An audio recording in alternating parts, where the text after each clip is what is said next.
እንዴት እንደመጣው እንዳትጠይቂኝ ለምን ስለምትናፍቂኝ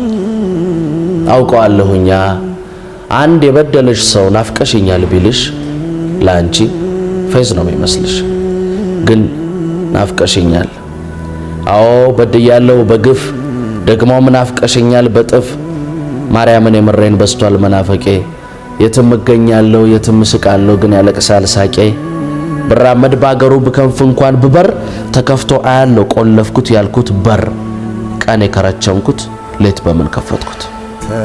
በሌሊትሽ መጣሁ ዓለሜን ስላጣው ከተላንት የባሰ እንደማጣሽ ሳስብ በደሌን አየሁት እጥፍ መውደድ ሲስብ አንቺ የዋ ውዴ የበደለ ሁሉ አይናፍቅም እንዴ ማቀፍ እንኳን ባልችል ምረት ባለምንም አትሳቂብኝ እንጂ ግጥሙን እያነበብኩ ናፈቅሽኝ አሁንም ፀሐይዋን ከተትኳት አይንሽን ለማየት ከቤቴ እየወጣው የበደለ አይኔን እንዳታይ ብዬ በጨለማ መጣው ደረስኩኝ ከደጅሽ መፍራቴ በነነ እሳይ አገኘሁሽ ናፍቆቴ ሰው ሆነ እከንፋለሁ ይኸው ስደርስም አልሳምሽኝ አጃኢብ ሰው መሆን ሳጠፋ ጊዜ ነው ጭራሽ ናፈቅሽኝ አጥፍቻለሁ በድያለሁ መውደዴን ቀብሬ አትሳቂብኝ እንጂ ልክ ስበድልሽ ጨመረብኝ ፍቅሬ ናፈቅሽኝ